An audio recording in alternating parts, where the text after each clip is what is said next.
శక్తులు మరి హిందువులను వేరుగా, ముస్లింలను వేరుగా, క్రిస్టియన్స్ను వేరుగా మతాల వారిగా విడదీసి రెచ్చగొడుతూ మరొక అశాంతియుతమైనటువంటి వాతావరణము సృష్టించి మరి పబ్బం గడుపుకోవడానికి హిందువుల ఓట్లు రాబట్టడం కోసం మరి అనేక కుట్రలు కుతంత్రాలు చేస్తున్నటువంటి పరిస్థితి మనం చూస్తూ ఉన్నాం. ఈ విషయం లోపల అందరూ కూడా అప్రమత్తంగా ఉండాల్సినటువంటి అవసరం ఉందని చెప్పి మీ అందరితో కూడా మనవి చేస్తూ ఉన్నాం. నిన్నగాక మొన్న మనం చూసినాం మణిపూర్ లోపల మరి వేలాది మంది క్రిస్టియన్స్ను మరి ఇతర మతాలతోని రెచ్చగొట్టి ఎంతోమందిని పొట్టన పెట్టుకున్నటువంటి పరిస్థితి వెనకాల ఈరోజు ఎవరున్నారో మనమంతా కూడా గమనించాల్సినటువంటి అవసరం ఉన్నది. మరి అంతేకాకుండా ఈరోజు హిందువులను ఇతర మతాల మీదకి రెచ్చగొడుతూ ఉన్నారు. ఏం జరుగుతుంది దీనివల్ల? దేశంలో ఒక అశాంతియుతమైనటువంటి వాతావరణం వస్తుంది.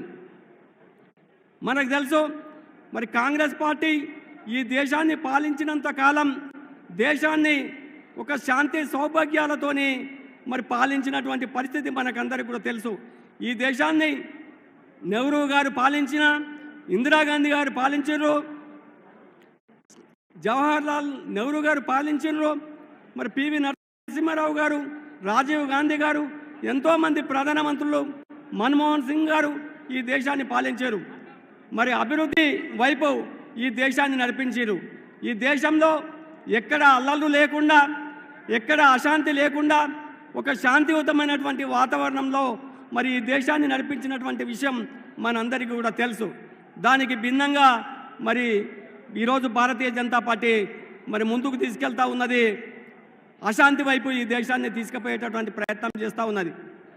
మిత్రులారా, మనకు తెలుసు శాంతి లేనటువంటి దేశాలు ఏ రకంగా జీవిస్తున్నాయో మనం చూస్తూ ఉన్నాం.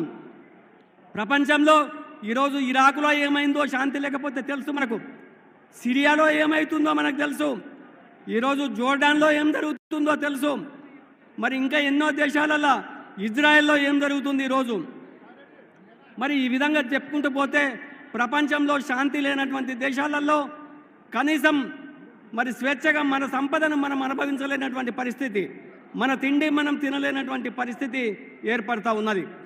మరి కాబట్టి ఎక్కువ విషయాల్లోకి పోకుండా మనం శాంతియుత వాతావరణాన్ని కాపాడుకోవాల్సినటువంటి అవసరం ఉన్నది. భిన్నత్వంలో ఏకత్వాన్ని మనం కాపాడుకోవాల్సినటువంటి అవసరం ఉన్నది. భారతీయులమందరం కూడా సహోదరులుగా మనం కలిసిమెలిసి జీవించాల్సినటువంటి అవసరం ఉన్నది. మరి ఇట్లాంటి శాంతియుత వాతావరణానికి, శాంతి సౌభాగ్యాలకు, దేశం యొక్క అభివృద్ధికి కాంగ్రెస్ పార్టీ కట్టుబడి ఉండి మరి దేశాన్ని ముందుకు నడిపిస్తూ ఉన్నది. సోనియా గాంధీ గారి నాయకత్వం లోపల, రాహుల్ గాంధీ గారి నాయకత్వం లోపల ఈ దేశాన్ని ముందుకు తీసుకెళ్లేటటువంటి ప్రయత్నము జరుగుతూ ఉన్నది. మిత్రులారా,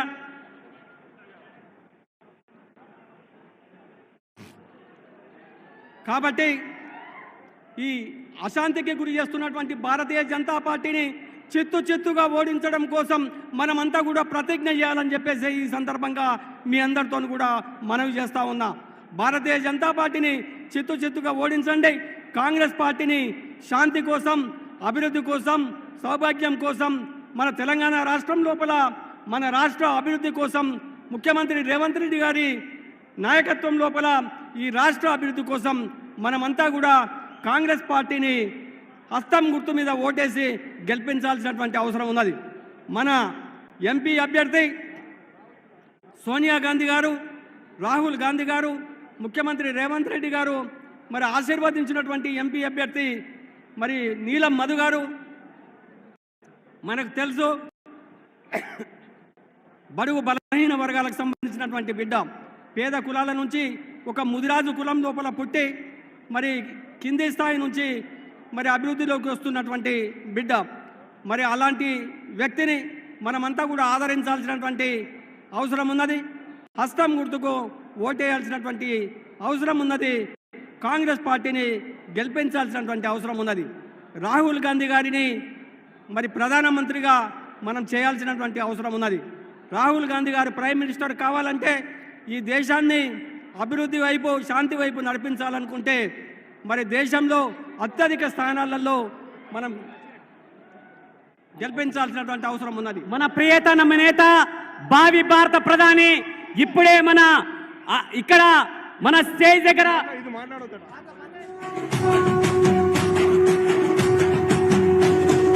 మూడు రంగుల జెండా బట్టి సింగమోలే కదిలేనాడు ఒక్కరో కాంగ్రెస్ సూర్యుడు మన రాహుల్ గాంధీ నిగదీసి అడిగే మునగాడు వీడు భూమిన వానైతాడు బీద సాదల ధైర్యం వీడు దోపిడి దొంగల భరతం పడతాడు మన రాహుల్ గాంధీ దేశం బంగారు పోతే అవుతాడు ఇందిరమ్మ సంక్షేమాలు సోనియమ్మ చేసిన మేలు స్వాతంత్రం తెచ్చిన పార్టీ తెలంగాణ ఇచ్చిన పార్టీ మూడు రంగుల జెండా బట్టి సింగమోలే కదిలినాడు ఒక్కరో కాంగ్రెస్ సూర్యుడు మన రాహుల్ గాంధీ నిగదీసి అడిగే మునగాడు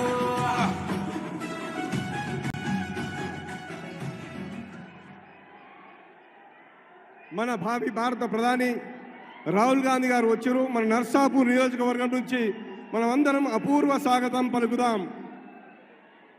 ఇప్పుడు మన ప్రియతమ నాయకురాలు మంత్రివర్యులు కొండా సురేఖ గారు మరి ప్రజలను ఉద్దేశించి ప్రసంగిస్తారు.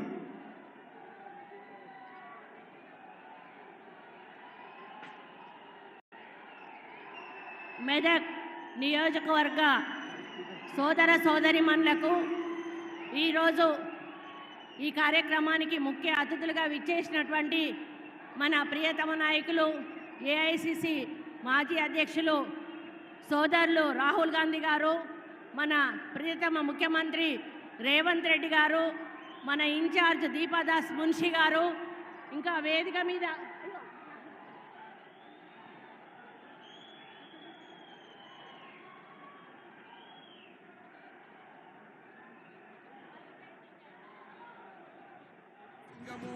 కదిలినాడు ఒక్కరో కాంగ్రెస్ సూర్యుడు మన రాహుల్ గాంధీ నిగదీసి అందరూ కూడా ఈ కార్యక్రమాన్ని విజయవంతం చేయడానికి వచ్చినందుగా ముందుగా ధన్యవాదాలు తెలియజేస్తా ఉన్నాను. మన రాహుల్ గాంధీ గారు బీసీల మరి పక్షపాతి, బీసీలు బాగా బతకాలి, వాళ్ళు బాగా ఉండాలి అనేటువంటి ఆలోచనతోటి మేనిఫెస్టోలో బీసీ గణన చేయమని చెప్పడం మన అందరికీ కూడా అదృష్టంగా భావించాలి. మరి ఈరోజు బీజేపీ పార్టీ మైనార్టీల రిజర్వేషన్ తీసేస్తాము అని మాట్లాడుతూ మైనార్టీలను అవమానపరుస్తూ మాట్లాడుతున్న సంగతి మనందరికీ కూడా తెలుసు. మన ముఖ్యమంత్రి రేవంత్ రెడ్డి గారు అధికారంలోకి వచ్చినాక నిరుపేదల సంక్షేమం అభివృద్ధి ధ్యేయంగా ఈ ప్రభుత్వాన్ని ముందుకు తీసుకుపోతూ ఎన్నో సంక్షేమ కార్యక్రమాలు అందిస్తున్న విషయాన్ని జీర్ణించుకోలేక ఒక పక్క టీఆర్ఎస్ బీఆర్ఎస్ నేతలు, అదేవిధంగా ఒక పక్క బీజేపీ నేతలు అన్ని విమర్శలు చేస్తూ మాయమాటలు చెప్తూ మోసపూరితమైన ప్రసంగాలు చేస్తూ మరి ప్రజలను మభ్యపెడతా ఉన్నారు. కాంగ్రెస్ పార్టీ ఏమీ చెయ్యదు అనేటువంటి మాట మాట్లాడుతూ ఉన్నారు. ఇది ఇందిరాగాంధీ నిలబడ్డటువంటి గడ్డ మెదక్ ఈ చుట్టుపక్కల అభివృద్ధి చెందింది అంటే ఆ రోజు ఇందిరమ్మ ఇక్కడ ఎంపీగా నిలబడ్డారు కాబట్టే వేలాది కుటుంబాలు ఈరోజు వాళ్ళు బతుకుతూ ఉన్నారని గర్వంగా చెప్తా ఉన్నాను.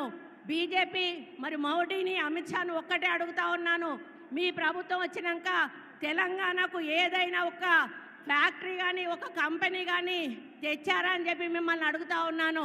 కాబట్టి మరి వాళ్ళు 9.5 సంవత్సరాలు పరిపాలనలో తెలంగాణకు ఇచ్చింది శూన్యం అనే విషయాన్ని మనం గుర్తు చేసుకోవాలి. కేంద్రంలో కూడా మన ఇండియా కూటమి అధికారంలోకి రాబోతా ఉంది. అక్కడ ఇక్కడ మన ప్రభుత్వం ఉంటే మనకు అభివృద్ధి బాగా జరుగుతుంది. కాబట్టి మన హైకమాండ్ నుండి సోనియా గాంధీ గారు, ప్రియాంక గాంధీ గారు, రాహుల్ గాంధీ గారు ఇక్కడ బీసీ ముద్దు బిడ్డ, ముదిరాజు బిడ్డ అయినటువంటి నీలం మధు గారికి టికెట్ ఇచ్చి నిలబెట్టడం జరిగింది. మరి నేను ఇక్కడ ఉన్న అందరికీ కూడా విజ్ఞప్తి చేస్తూ ఉన్నాను, మరి నీలం మధు గెలుపు కోసం ప్రతి ఒక్కరు కూడా కంకణం కట్టుకొని వారికి లక్షకు తగ్గకుండా మెజారిటీ ఇవ్వాల్సిన అవసరం ఉందని తెలియజేస్తూ ఉన్నాను. నేను ఒక్క మాట అడుగుతాను, మీరు అందరూ కూడా చేతులు ఎత్తాలి. ఇక్కడ బీసీ బిడ్డలు ఎంతమంది ఉన్నారు? చేతులు ఎత్తండి. బీసీ బిడ్డలు उतना बीसी लोग है साहब, हमारा उतना बीसी लोग है. ये लोग पूरा वो बीसी कैंडिडेट नीलम मधु को जिताने के लिए तैयार है। आपका आशीर्वाद होना साहब, हम लोग ये सीट जिताने के लिए हमारा पूरा एफर्ट रख के आगे जा रहे। धन्यवाद, नमस्कार, थैंक यू। థ్యాంక్ యూ అక్క, మంచి సందేశం ఇచ్చిరు. నర్సాపూర్ నియోజకవర్గం మరి మెదక్ పార్లమెంట్లో అందరూ కూడా బీసీలంతా ఏకమైరు. ఈసారి ఖచ్చితంగా బీసీ బిడ్డను గెలిపిస్తారు. ఇప్పుడు మన జిల్లా మంత్రివర్యులు మన అందరికీ అభిమాన నాయకుడు మరియు మంత్రి దామోదర్ రాజనరసింహ గారు ప్రసంగించాల్సిందిగా కోరుతున్నాం.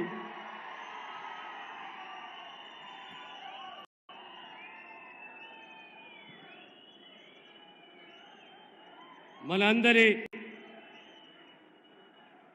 ప్రియతమ నాయకుడు, మన సమాజానికి దేశానికి ఒక మార్గదర్శకం. తెలంగాణ రాష్ట్రంలో 9.5 సంవత్సరాల కుటుంబ పాలనకు చరమగీతం పాడుతూ కేరళకెళ్ళి మొదలుపెట్టి కాశ్మీర్ వరకు తన పాదయాత్ర చేస్తూ మన ప్రాంతం నుంచి కూడా మనకు స్ఫూర్తినిస్తూ విజయవంతంగా పాదయాత్ర చేసిన మన ప్రియతమ నాయకుడు రాహుల్ గాంధీ గారు, మన రాష్ట్ర ముఖ్యమంత్రి, మనందరి అభిమాన నాయకుడు రేవంత్ రెడ్డి గారు,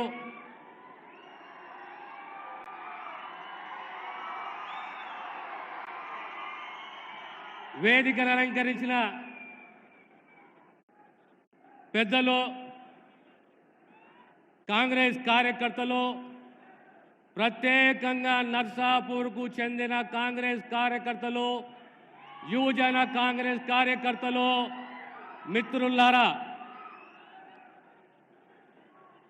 4 మాసాలైంది తెలంగాణ సమాజం తిరగబడి ఓ కుటుంబానికి చరమగీతం పాడుతూ స్వేచ్ఛని నమ్ముకొని, రాజ్యాంగాన్ని నమ్ముకొని, ఓటును నమ్ముకొని గొప్ప మార్పు తీసుకొచ్చిన ఘనత మీదే.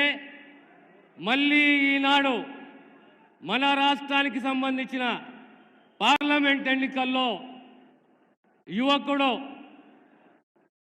బీసీ నాయకుడు మధు గారిని మీ అందరూ కూడా ఓటేసి వేయించి గెలిపించమందిగా మీకు ప్రార్థిస్తున్నాను.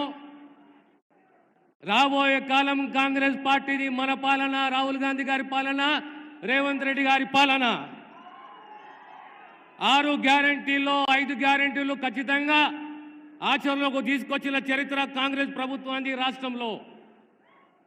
గతంలో మన ముఖ్యమంత్రి గారు చెప్పారు, మేము ఖచ్చితంగా రుణమాఫీ చేయబోతున్నాము ఆగస్టు 15 లోపల అని చెప్పేసి. రుణమాఫీ చేసి తీరుతాము.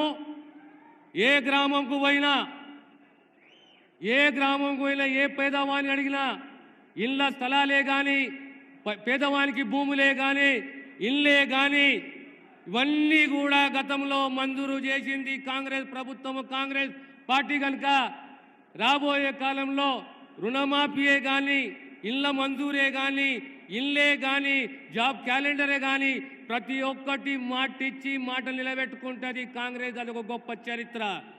జాతీయ స్థాయిలో కూడా 5 గ్యారంటీలు కాంగ్రెస్ పార్టీ జాతీయ స్థాయిలో వాగ్దానం చేసింది. మీ అందరికీ తెలిసిన విషయమే.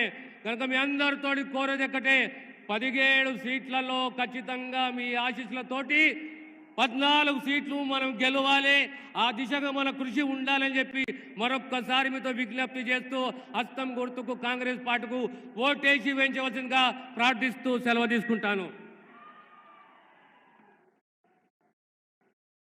థ్యాంక్ యూ అన్న. ఇప్పుడు మనం ఎంతో ఎదురు చూసే మన ముఖ్యమంత్రి గారు, మన ప్రియతమ నాయకులు రేవంత్ రెడ్డి గారు ప్రసంగించాల్సిందిగా కోరుతున్నాను. ఇప్పుడు మన అభ్యర్థి బడుగు బలహీన వర్గాల బిడ్డ నీలం మధుముదిరాజు గారు ప్రసంగించాల్సిందిగా కోరుతున్నాను. జై కాంగ్రెస్, జై కాంగ్రెస్. సోనియా గాంధీ గారి నాయకత్వం, రాహుల్ గాంధీ గారి నాయకత్వం, మన రేవంత్ అన్న నాయకత్వం. చాలా సంతోషం అన్న.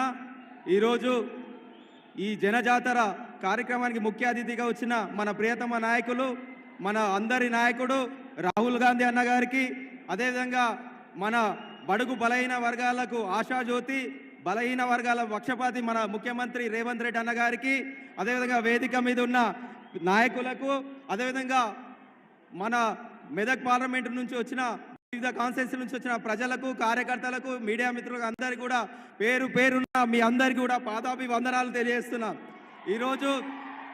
ఈరోజు ఒక బడుగు బలహీన వర్గాల బిడ్డకు, ఒక పేదింటి బిడ్డకు అవకాశం కలిగించిన party Congress party.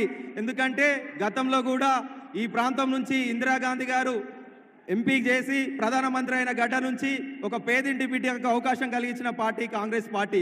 Congress party అంటే సమానత్వం ఇచ్చే పార్టీ, ప్రజలందరినీ కూడా అన్ని మతాలు అన్ని కులాలను సమానంగా ఇచ్చే పార్టీ. కాబట్టి మీరందరూ కూడా మీ ఇంటి బిడ్డలాగుంటా నాకు ఈ అవకాశం ఇచ్చినందుకు కేంద్ర రాష్ట్ర ప్రభుత్వాలకు, మన నాయకులకు అందరూ కూడా కృతజ్ఞతలు తెలియజేస్తున్నా. అదేవిధంగా మీ అందరినీ కలుపుకోయే బిడ్డలాగుంటా మీకు మమ్మకమై ఉండి ఈ ప్రాంతంలో రాష్ట్ర ప్రభుత్వం నుంచి, కేంద్ర ప్రభుత్వం నుంచి వచ్చే నిధులు తీసుకొచ్చి ఈ ప్రాంతాన్ని అభివృద్ధి చేసే బాధ్యత తీసుకుంటా అని చెప్పి తెలియజేస్తున్నా. మీ ఇంట్లో ఒక బిడ్డలాగా, మీ కొడుకులాగా అందుబాటులో ఉండే నాయకులాగా ఉంటా అని తెలియజేస్తున్నా. మే 13వ తారీఖు జరిగే ఎన్నికలలో 1వ నెంబర్, సీరియల్ నెంబర్ 1వ నెంబర్ చేతి గుర్తుకు ఓటేసి గెలిపేయాలని మనస్ఫూర్తిగా కోరుతున్నా. చేతి గుర్తుకే. ధన్యవాదాలు. Thank you Madhu. ఇప్పుడు మన ప్రియతమ నాయకులు, తెలంగాణ ముఖ్యమంత్రి, మన అభిమాన నాయకుడు రేవంత్ రెడ్డి గారు ప్రసంగించాల్సిందిగా కోరుతున్నాం.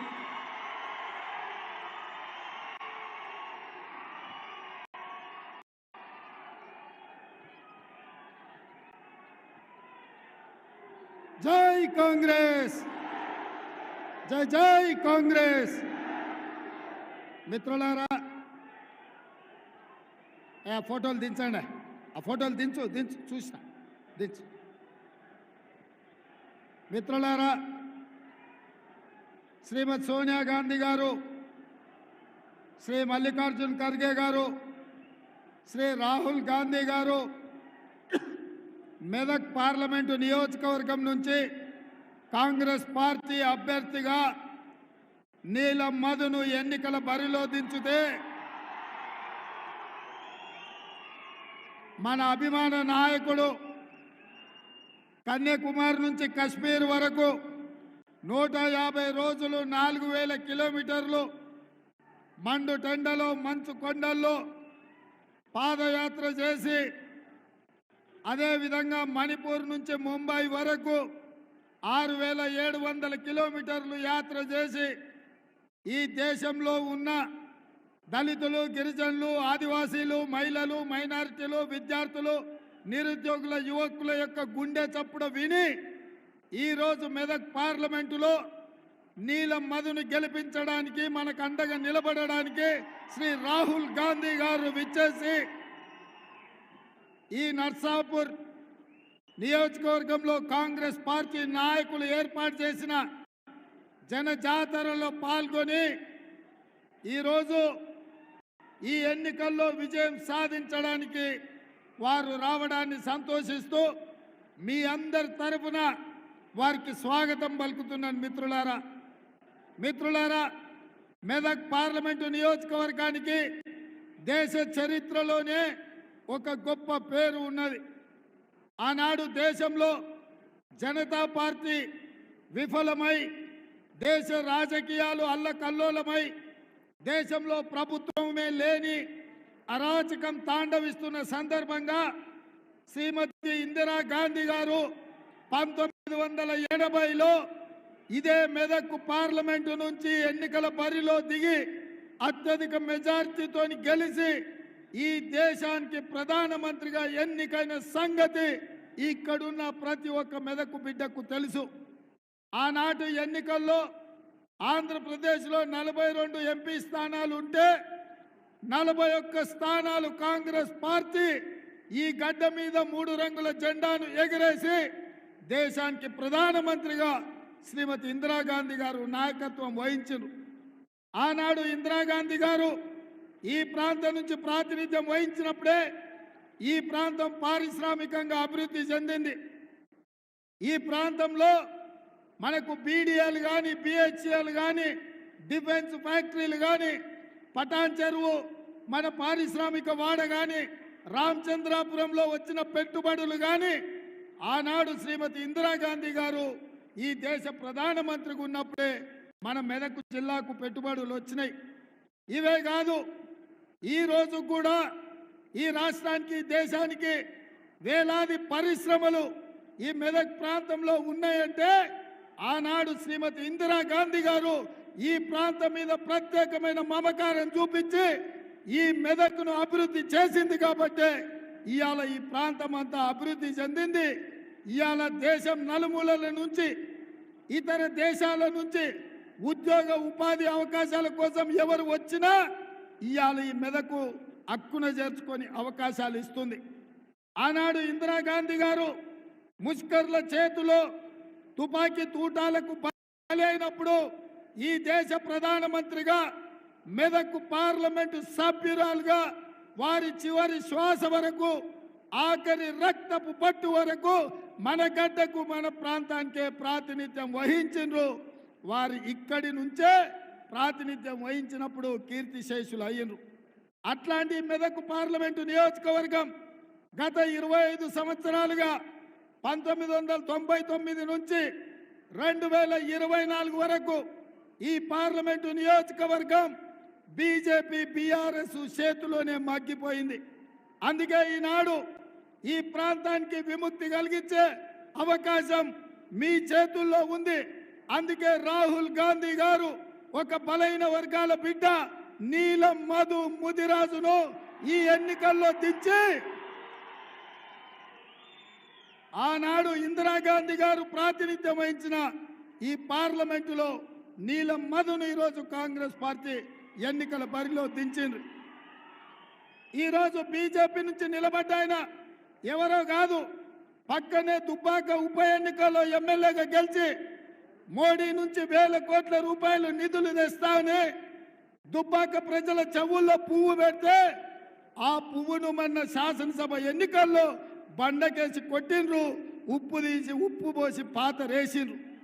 ఇక రెండోగా ఆయన బీఆర్ఎస్ నాయకుడు, బీఆర్ఎస్ నుంచి నిలబడ్డాయని ఎవరో కాదు, మన మల్లన్న సాగర్లో, మన రంగనాయక సాగర్లో, మన కొండ పోచమ్మలో వేలాది ఎకరాల భూములను వేలాది మంది రైతులను ముంచి వాళ్ళ సొంత భూములు తాతలు ముత్తాతలు ఇచ్చిన భూములు ప్రభుత్వం గుంజుకుంటుంటే మాకు సరైన నష్ట పరిహారం ఇవ్వండి అని అడిగితే పోలీసులను పెట్టి తొక్కించిండు.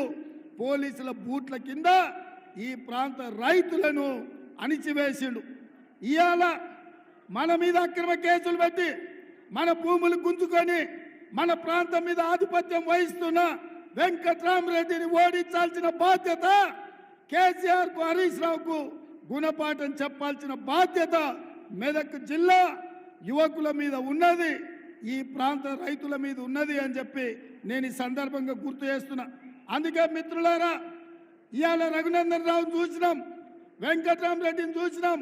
వెంకట్రామరెడ్డి ఆల్రెడీ ఎమ్మెల్యేగా ఉన్నాడు, ఇప్పుడు మళ్ళీ ఎంపీగా ఎందుకు నిలబడ్డాడు అంటే కేసీఆర్ కు, హరీష్ రావుకు 100 కోట్ల రూపాయలు ఇస్తున్నాడు కాబట్టి ఎక్కడి నుంచో కరీంనగర్ నుంచి తీసుకొచ్చి మెదకు ఎన్నికల బరిలో దించిండ్రు.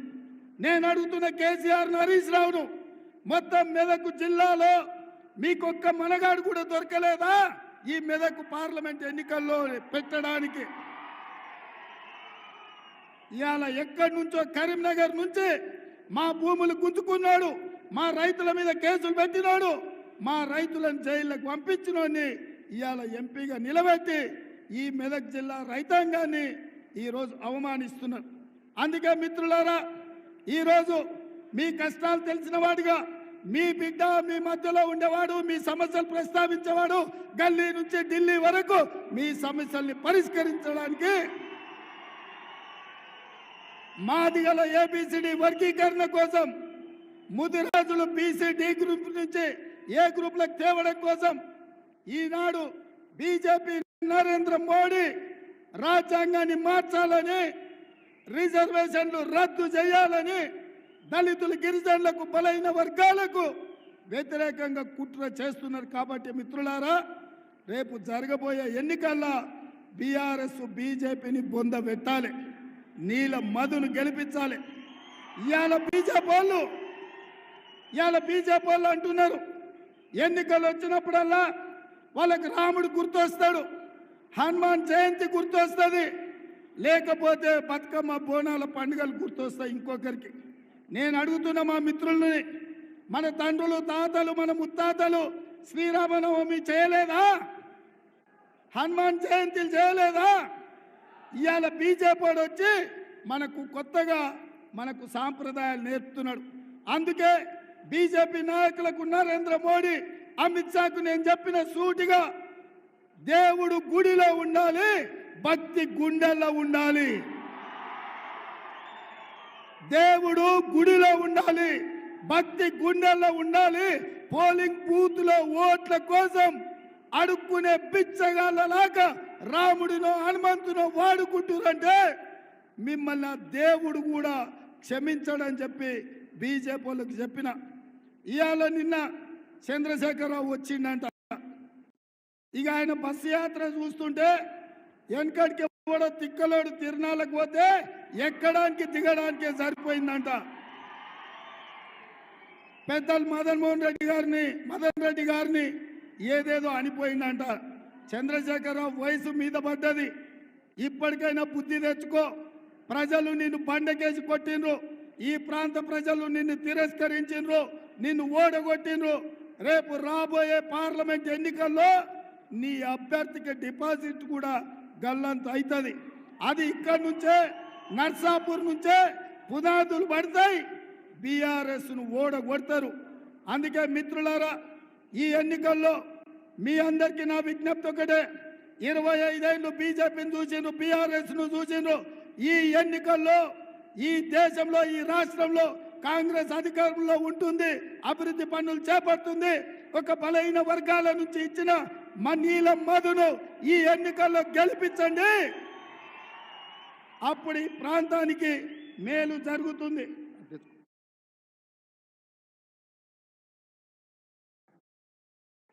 సోనియా గాంధీ గారు మనకు ఖమ్మంలో బయ్యారం ఉక్కు కర్మాగారం ఇచ్చిండ్రు. మోడీ మనకేమిచ్చిండు? ఖమ్మంలో మనకు ఉక్కు కర్మాగారం అడిగితే మోడీ ఇచ్చింది గాడిద గుడ్డు. మనము వరంగల్లో రైల్వే కోచ్ ఫ్యాక్టరీ అడిగితే మోడీ మనకి ఇచ్చింది గాడిద గుడ్డు. ఐటీఆర్ మనం అడిగితే మోడీ ఇచ్చింది గాడిద గుడ్డు. అందుకే ఐఐటి అడిగితే మోడీ ఇచ్చింది గాడిద గుడ్డు. మరి గాడిద గుడ్డు ఇచ్చిన మోడీకి కర్రు కాల్చి వాత పెడదామా? నేను బీజేపీ ఏం తెచ్చిందంటే మీరు అందరు గాడిద గుడ్డ అనాలి, మోడీ ఏమి ఇచ్చిండు అంటే గాడిద గుడ్డ అనాలి. రెడీనా? బీజేపీ ఏమిచ్చింది, మోడీ ఏం తెచ్చిండు? బీజేపీ ఏమిచ్చింది, మోడీ ఏం తెచ్చిండు? బీజేపీ ఏమిచ్చింది, మోడీ ఏం తెచ్చిండు? మరి గాడిద గుడ్డిచ్చిన బీజేపీకి కర్రు కాల్చి వాత పెట్టి ఈ ఎన్నికల్లో నీలం మధును 1,00,000 మెజార్టీతో ఎంపీగా గెలిపించాలి. మీరు సిద్ధమా?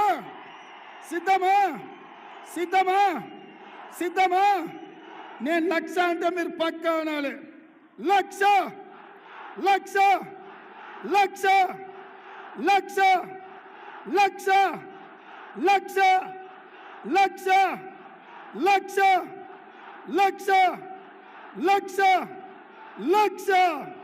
జై కాంగ్రెస్, జై కాంగ్రెస్. హస్తం గుర్తుకే. ధన్యవాదాలు మిత్రులారా. Thank you. ఇప్పుడు మనం ఎంతో ఎదురు చూస్తున్నటువంటి ఇందిరాగాంధీ మనమడు, మరి మనందరి ఆశాజ్యోతి, భావి భారత ప్రధాని రాహుల్ గాంధీ గారు ప్రసంగించాల్సిందిగా కోరుతున్నాము. 3 రంగుల జెండా పట్టి సింగమోలే కదిలినాడు, ఒక్కరో కాంగ్రెస్ సూర్యుడు మన నిగదీసి అడిగే మునగాడు వీడు భూమిన వానైతాడు బిదసాదల ధైర్యం వీడు దోపిడి దొంగల భరతం పడతాడు మన రాహుల్ గాంధీ దేశం బంగారు పోతే అవుతాడు ఇందిరమ్మ సంక్షేమాలు సోనియమ్మ చేసిన మేలు दीपा दास मुंशी जी, रेवंत रेड्डी जी, नरसिम्हा जी, कोडा सुरेखा जी, जग्गा रेड्डी जी, रोहित जी, कोडिकुनेल सुरेश जी, हमारे कैंडिडेट नीलम मधु जी,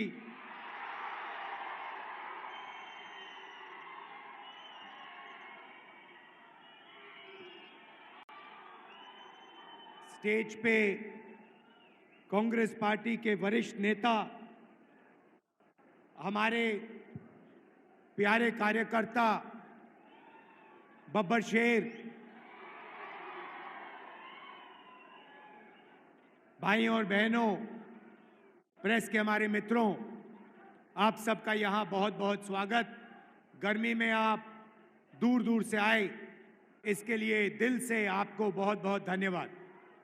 వేదిక మీద సుఖాసీనులైనటువంటి గౌరవ ముఖ్యమంత్రి గారికి, మంత్రులకు, కాంగ్రెస్ పార్టీలో వివిధ హోదాల్లో ఉన్నటువంటి బాధ్యులకు, అదేవిధంగా స్థానికంగా పోటీ చేస్తున్నటువంటి మధు గారికి, అలాగే ఈ కార్యక్రమానికి వచ్చినటువంటి వీర సింగాలైనటువంటి మీ అందరికీ సాదర స్వాగతం।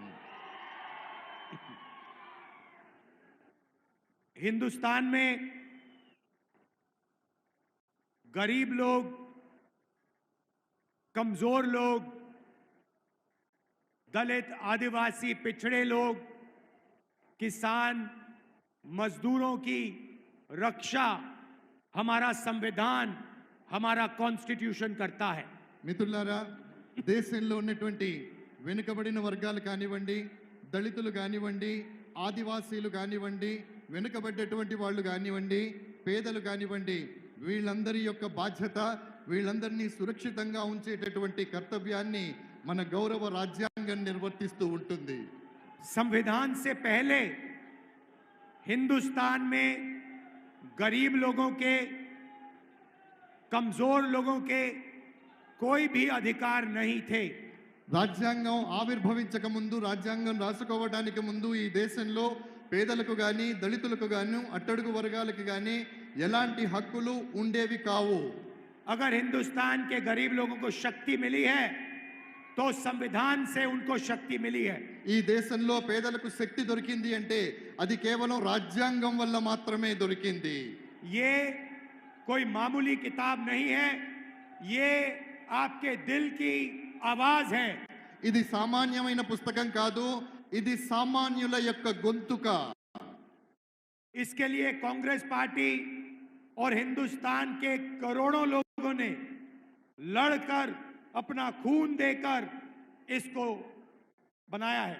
ఈ పుస్తకం సామాన్యమైనటువంటిది కాదు, ఈ పుస్తకాన్ని మన కోసం మనం ఆవిష్కరించుకోవటానికి ఈ దేశంలో వేలాది మంది, లక్షలాది మంది తమ ప్రాణాలను తృణప్రాయంగా త్యజించి రక్తాన్ని ధారపోసి ఈ పుస్తకాన్ని రూపొందించుకున్నారు।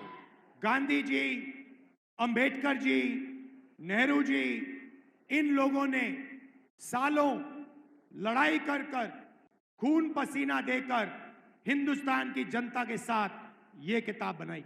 మహాత్మా గాంధీ గారు, అంబేద్కర్ గారు, జవహర్ లాల్ నెహ్రూ గారు వీరంతా కూడా సంవత్సరాల పాటు శ్రమపడి, చెమటోడ్చి ఈ పుస్తకాన్ని ఆవిష్కరించేందుకు, రూపొందించేందుకు తమ సహకారాన్ని అందించి ఈ దేశానికి పుస్తకాన్ని అందించగలిగారు। और इस चुनाव में बीजेपी के लोगों ने साफ कह दिया है, उनके नेताओं ने, बड़े बड़े नेताओं ने कह दिया है कि वो इस संविधान को बदल देंगे, खत्म कर देंगे, फेंक देंगे।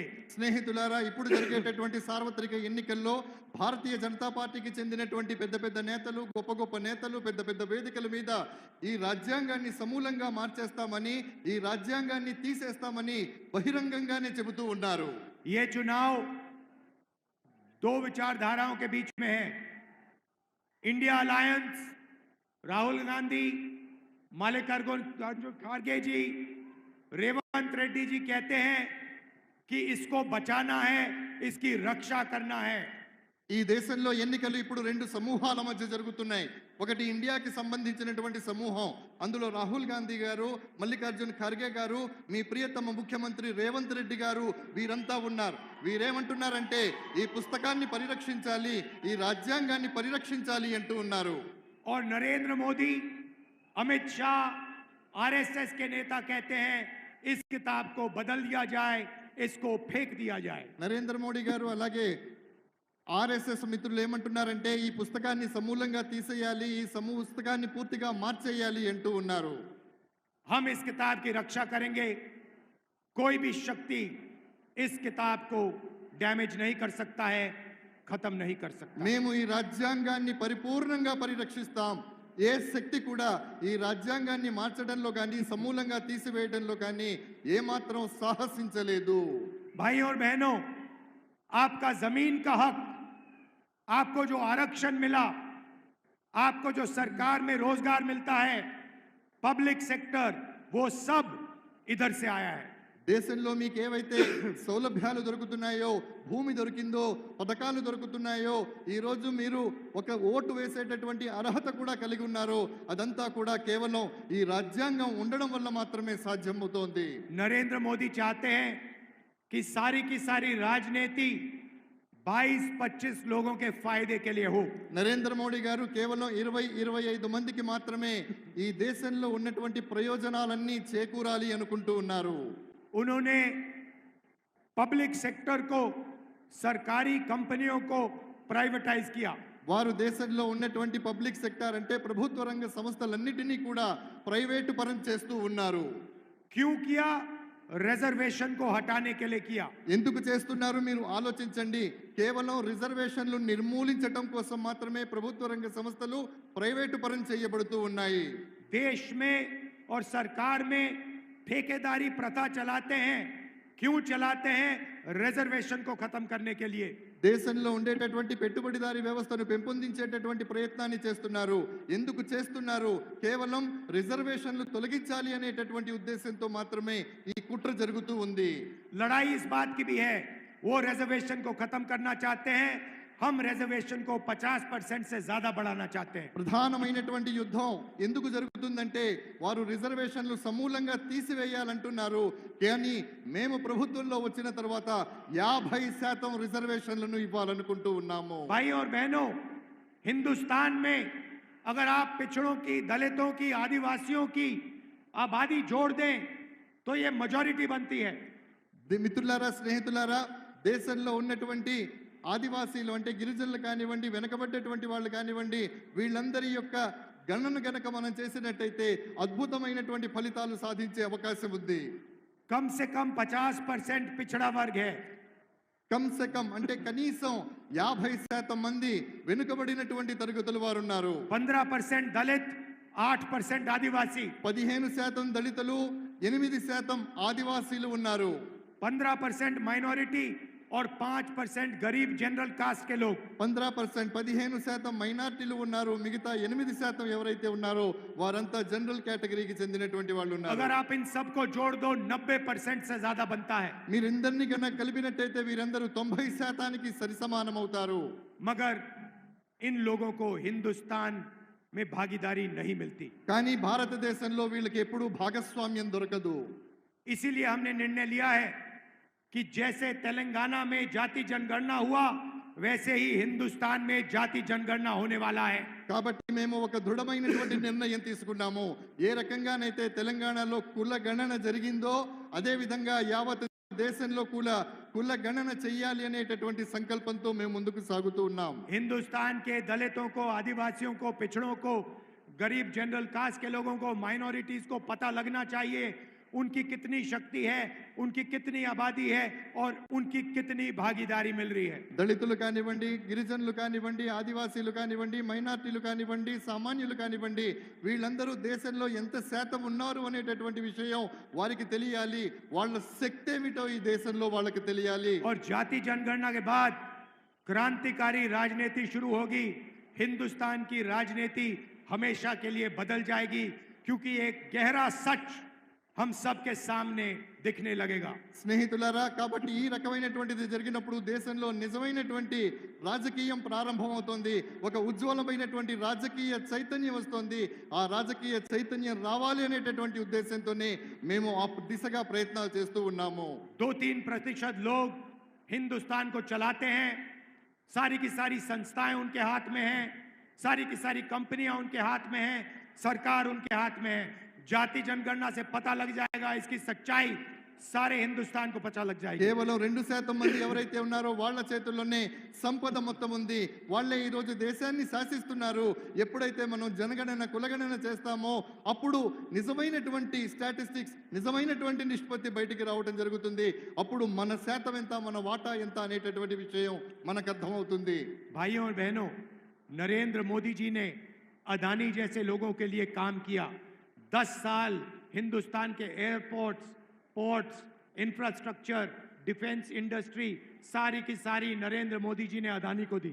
స్నేహితులారా, నరేంద్ర మోడీ గారు గత 10 సంవత్సరాల కాలంలో చేసినటువంటి పరిపాలనలో ఎయిర్పోర్ట్లు, విమానాశ్రయాలు కానివ్వండి, నౌకాశ్రయాలు కానివ్వండి, దేశంలో ఉన్నటువంటి పెద్ద పెద్ద ప్రభుత్వ రంగ సంస్థలు కానివ్వండి, వీటన్నిటినీ కూడా అదానీ పరం చేస్తూ ఉన్న సంగతి మీరు గమనిస్తూనే ఉన్నారు. उन्होंने 22-25 अरबपति बनाए, अमीर लोगों को और अमीर किया। हालत यह है कि 22 लोगों के पास उतना ही धन है जितना 70 करोड़ हिंदुस्तानियों के हाथ में। స్నేహితులారా, మిత్రులారా, నరేంద్ర మోడీ గారు 10 సంవత్సరాల తన పాలన కాలంలో కేవలం 20-25 మంది మాత్రమే మిలియనర్లను, ట్రిలియనర్లను చేయటం జరిగింది. భారతదేశంలో ఎంతమంది జనాభా ఉన్నారో అంతమంది జనాభా దగ్గర ఉండేటటువంటి సొత్తు ఈ రోజు అంతకంటే ఎక్కువ కేవలం దేశంలో 20-25 మంది చేతుల్లో మాత్రమే ఉంది. भाइयों और बहनों, उन्होंने 22 अरबपति बनाए। अब समय आ गया है हमें करोड़ों लाखपति बनाने हैं। స్నేహితులారా, కేవలం వారు 20-25 మందిని మాత్రమే బిలియనర్లను చేస్తే ఇప్పుడు సమయం ఆసన్నమైంది. కోటాను కోట్ల మందిని కోటీశ్వరులను చేసేటటువంటి అవకాశం మన ముందుంది. हम एक ऐतिहासिक क्रांतिकारी काम करने जा रहे हैं, ऐसा काम जो आप सपने में नहीं सोच सकते। ఒక చారిత్రాత్మకమైనటువంటి కార్యక్రమానికి, ఒక చారిత్రాత్మకమైనటువంటి చైతన్యానికి శ్రీకారం చుట్టేటటువంటి ప్రయత్నాన్ని మేము చేస్తున్నాం. ఆ ప్రయత్నం ఏమిటి అనేది మీరు కనీసం కలలో కూడా ఊహించలేరు. आपने ऐसा सपना भी नहीं देखा होगा जो हम करने जा रहे हैं, जो हम सच्चाई में आपको देने जा रहे हैं। మేము ఏదైతే చేయాలనుకుంటున్నామో అది మీరు కలలోనైనా ఊహించి ఉండరు. కానీ వాస్తవం చెబుతున్నాను, అది వాస్తవంలో రూపుదాల్చబోతోంది. దాని స్వప్నాన్ని మేము సాకారం చేసి చూపిస్తాము. ऐसा काम दुनिया की किसी सरकार ने आज तक नहीं किया। ప్రపంచంలో ఏ ప్రభుత్వం కూడా ఇలాంటి పని ఇప్పటి వరకు చేసి ఉండలేదు. और इसके बाद दुनिया की सारी सरकार यही काम करेंगी। ప్రపంచంలో ఉన్నటువంటి ప్రతి దేశం కూడా మనం చేసేటటువంటి కార్యక్రమం లాంటి కార్యక్రమాలే చేయబోతోంది. भाइयों और बहनों, हिंदुस्तान के सारे गरीब परिवारों की लिस्ट बनेगी। దేశంలో ఉన్నటువంటి ఎంతమంది నిరుపేదలు ఉన్నారో వాళ్ళందరికీ సంబంధించినటువంటి ఒక జాబితా రూపొందించబడుతుంది. तेलंगाना में हर गांव में जाकर, कस्बों में जाकर हम गरीबों के नाम లిస్ట్ में डालेंगे। తెలంగాణలో ఉన్నటువంటి మారుమూల ప్రాంతాలలో, మారుమూల గ్రామాలలో కూడా మేము వెళ్ళడం జరుగుతుంది. అక్కడ ఉన్నటువంటి ప్రతి పేదవాడి యొక్క పేరుని, చిరునామా మొత్తం కూడా ఆ జాబితాలో పొందుపరుస్తాం. किसान के परिवार, मजदूर के परिवार, दलित, आदिवासी, पिछड़े, गरीब, जनरल कास्ट के लोग, सबसे गरीब लोगों की लिस्ट बनेगी। కార్మికులు, కర్షకులు, రైతులు, మైనార్టీలు, దళితులు, ఆదివాసీలు ఎవరైతే ఉన్నారో వీళ్ళందరికీ సంబంధించినటువంటి ఒక పరిపూర్ణమైనటువంటి నివేదిక, జాబితా రూపొందించబడుతుంది. हर परिवार में से एक महिला का नाम चुना जाएगा। ప్రతి కుటుంబం నుండి ఒక మహిళ పేరును ఎంపిక చేసుకోవడం జరుగుతుంది. और उस महिला के बैंक अकाउंट में इंडिया गठबंधन की सरकार 10,000 नहीं, 50,000 नहीं, 70,000 नहीं, 1 लाख रुपए बैंक अकाउंट में डालेगी। ఏ మహిళ పేరైతే మనం ఎంపిక చేసుకుంటామో ఆ మహిళ పేరిట బ్యాంకులో అకౌంట్ తీయించబడి అందులో 10,000 కాదు, 50,000 కాదు, 70,000 కాదు, పూర్తిగా 1,00,000 రూపాయలు డిపాజిట్ చేయటం జరుగుతుంది.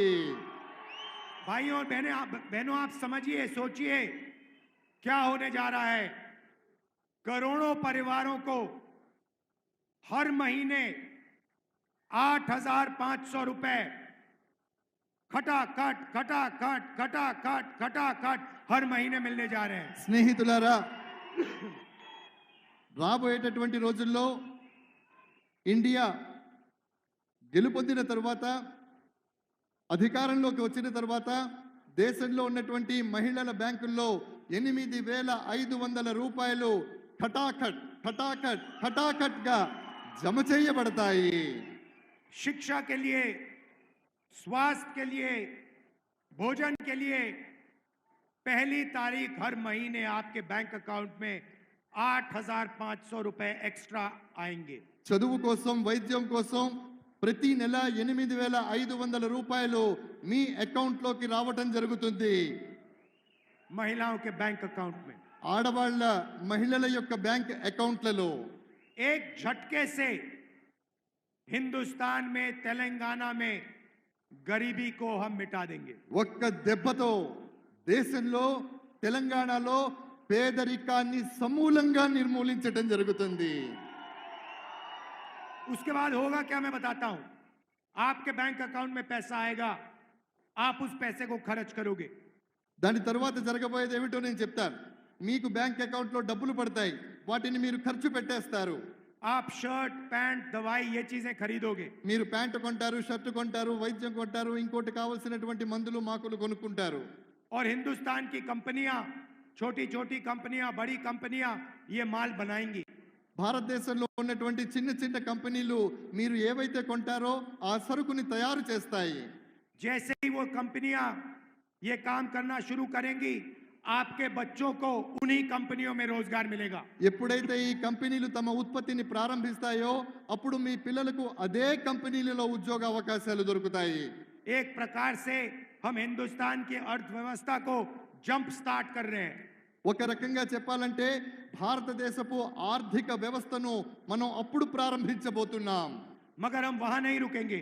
కానీ మేము అక్కడే ఆగిపోము. नरेंद्र मोदी ने करोड़ों युवाओं को बेरोजगार बनाया. నరేంద్ర మోడీ గారు కోటాను కోట్ల మంది యువకుల్ని నిరుద్యోగులుగా చేశారు. नोटबंदी अदानी के लिए की, गलत जीएसटी अदानी के लिए की. నోట్బందీ అంటే నోట్ల రద్దు ఏదైతే ఉందో అది అదానీ గారి కోసం చేశారు. పెద్ద నోట్లను నిర్మూలించడం అనేటటువంటిది కూడా వారి ప్రయోజనం కోసమే చేశారు. अब हम एक नई योजना ला रहे हैं, पहली नौकरी पक्की. మేము ఇప్పుడు ఒక కొత్త యోజనతో అంటే పథకంతో వస్తున్నాం. పహలీ నౌకరీ పక్కి అంటే మొదటి ఉద్యోగం పక్కా, అది లెక్క. मतलब 1 साल के लिए इन कंपनियों में, पब्लिक सेक्टर में, प्राइवेट सेक्टर में, सरकारी अस्पतालों में, सरकारी ऑफिसेज में हिंदुस्तान के सारे बेरोजगार युवाओं को हम अधिकार देने जा रहे हैं. 1 साल की नौकरी, बेहतरीन ट्रेनिंग और 1 साल में 1 लाख रुपए आपके बैंक अकाउंट में. మిత్రులారా, ఏ రకంగానైతే చెప్పడం జరిగిందో అంటే ఈ కంపెనీలు ప్రారంభించిన తర్వాత అందులో యువకులకు, అది ప్రైవేట్ సెక్టార్ కావచ్చు, పబ్లిక్ సెక్టార్ కావచ్చు, అందులో ఉద్యోగం ఇవ్వడం జరుగుతుంది. 1 సంవత్సర కాలం పాటు వారు సంపాదించుకోవడానికి ఒక చక్కటి మార్గాన్ని నిర్దేశించడం జరుగుతుంది. भाइयों और बहनों, इंडिया की सरकार, इंडिया गठबंधन की सरकार 4 जून को बनेगी. స్నేహితులారా, ఇండియా సర్కార్ అంటే ఏ సంఘటనతో అయితే మనం పోరాటం చేస్తున్నామో ఎన్నికల్లో, సార్వత్రిక ఎన్నికల్లో, ఆ ప్రభుత్వం 7వ తారీఖు జూన్న వ్యవస్థీకృతం అవుతోంది. గట్టిగా ఒకసారి చప్పట్లు. 30 लाख सरकारी नौकरियां हैं जो नरेंद्र मोदी ने आपको नहीं दी. 30 లక్షల ప్రభుత్వ ఉద్యోగాలు ఉన్నాయి, వాటిని నరేంద్ర మోడీ గారు మీకు ఇవ్వలేదు. 15 अगस्त तक हम इन पे कार्रवाई करके ये जो नौकरियां हैं आपके हवाले शुरू कर देंगे, देना शुरू कर देंगे. స్నేహితులారా, 15 ఆగస్టు అంటే స్వాతంత్ర దినోత్సవం రోజు నాటికి, 15 ఆగస్టు నాటికి ఈ ఉద్యోగాలు ఏవైతే ఉన్నాయో ఆ ఉద్యోగాలన్నిటినీ కూడా భర్తీ చేయటం జరుగుతుంది. भाइयों और बहनों, किसानों को नरेंद्र मोदी ने खूब तंग किया. మిత్రులారా, రైతులను నరేంద్ర మోడీ గారు చాలా వేధించారు. अरबपतियों का कर्जा माफ किया, किसानों का कर्जा माफ नहीं करते. కోటీశ్వర్లు ఎవరైతే ఉన్నారో, మిలియనర్లు ఎవరైతే ఉన్నారో వాళ్ళందరి యొక్క రుణాన్ని మాఫీ చేశారు, కానీ రైతుల రుణాలను మాత్రం మాఫీ చేయలేదు. हमारी सरकार आएगी, पहला काम किसानों का कर्जा माफ होगा. మా ప్రభుత్వం వచ్చిన వెంటనే మేము చేసే మొట్టమొదటి పని ఏదైతే ఉందో అది రైతుల యొక్క పరిపూర్ణమైనటువంటి రుణమాఫీ చేయబోతున్నాం. और आपको अनाज के लिए, धान के लिए, शुगर केन के लिए आज नरेंद्र मोदी सही दाम नहीं दिलवाते हैं. స్నేహితులారా, మనం పండించేటటువంటి ధాన్యానికి కానివ్వండి, ఇతరాత్ర పంటలకు కానివ్వండి, నరేంద్ర మోడీ గారు సరైనటువంటి వ్యవసాయ ఉత్పత్తులకు ఇవ్వాల్సినటువంటి ధరను ఇవ్వడం లేదు. हम कानूनी मिनिमम सपोर्ट प्राइस, मतलब कानून के मुताबिक आपको अनाज के लिए, धान के लिए, शुगर केन के लिए कम से कम दाम गारंटी करके मिलेगा. చట్ట పరిధిలో మేము ఖచ్చితంగా మీరు పండించేటటువంటి వరకు కానివ్వండి, చెరుకుకు కానివ్వండి, చట్టబద్ధమైనటువంటి మద్దతు ధర ఖచ్చితంగా ఇప్పించి తీరుతాము. भाइयों और बहनों, मजदूरों को आज मनरेगा में 2250 रुपए मिलते हैं. స్నేహితులారా, మన్రేగా పథకంలో భాగంగా ఈ రోజు కార్మికులకు 250 రూపాయలు దొరుకుతూ ఉన్నాయి. सरकार आने के बाद उनको 400 रुपए मनरेगा के लिए मिलेंगे. అది వచ్చి ప్రభుత్వం వచ్చిన తర్వాత మన్రేగాలో భాగంగా 400 రూపాయలు కార్మికులకు ఇవ్వడం జరుగుతుంది. और जो आशा और आंगनवाड़ी में महिलाएं काम करती हैं, उनकी आमदनी हम दुगनी करने जा रहे हैं. ఎవరైతే ఆశాలో ఉన్నారో, అంగన్వాడీలో పనిచేస్తున్నటువంటి మహిళలు ఉన్నారో వాళ్ళకు వచ్చేటటువంటి సంపాదన ఏదైతే ఉందో దాన్ని మేము రెట్టింపు చేస్తాము. గట్టిగా చప్పట్లు కొట్టండి అబ్బా. भाइयों और बहनों, मैं आपको साफ बताना चाहता हूं. స్నేహితులారా, సోదర సోదరీమణులారా, నేను మీకు స్పష్టంగా చెప్పాలనుకుంటున్నాను. एक लाइन में मैं आपको इंडिया सरकार के बारे में बताना चाहता हूं. కేవలం ఒకే ఒక పంక్తిలో, ఒకే ఒక లైన్లో, ఒకే ఒక వాక్యంలో నేను ఇండియా ప్రభుత్వాన్ని గురించి నేను చెప్పాలనుకుంటున్నాను. जितना पैसा नरेंद्र मोदी जी ने हिंदुस्तान के अरबपतियों को दिया है, उतना ही पैसा हम हिंदुस्तान के गरीब लोगों के बैंक अकाउंट में डालने जा रहे हैं. ఎంత సొమ్మైతే నరేంద్ర మోడీ గారు కోటీశ్వర్లకు, ధనవంతులకు, కుబేరులకు ఇచ్చారో అంత సొమ్మును మేము పేదల యొక్క బ్యాంకు అకౌంట్లలో వేస్తాము.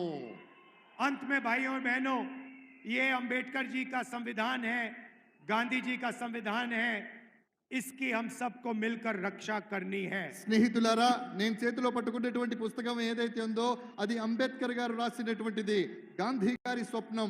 కాబట్టి ఆ పుస్తకాన్ని, ఆ సంవిధానం అంటే ఆ రాజ్యాంగాన్ని పరిరక్షించుకోవాల్సిన బాధ్యత ప్రతి భారతీయుడి మీద ఉంది. रिजर्वेशन की रक्षा करनी है, पब्लिक सेक्टर की रक्षा करनी है, किसानों, मजदूरों, बेरोजगार लोगों को की रक्षा करनी है. రిజర్వేషన్ల ఫలితంగా రిజర్వేషన్లను మనం కాపాడుకోవాలి. అదే విధంగా కార్మికుల్ని కాపాడుకోవాలి, కర్షకుల్ని కాపాడుకోవాలి, పేదవాళ్ళని కాపాడుకోవాలి. ఇవన్నీ కాపాడుకోవాలంటే మన రాజ్యాంగాన్ని మనం కాపాడుకోవాలి. तेलंगाना में रेवंत रेड्डी जी हैं, कांग्रेस पार्टी के नेता हैं. తెలంగాణ రాష్ట్రంలో రేవంత్ రెడ్డి గారు కాంగ్రెస్ పార్టీ యొక్క నాయకులు, మీ ముఖ్యమంత్రి.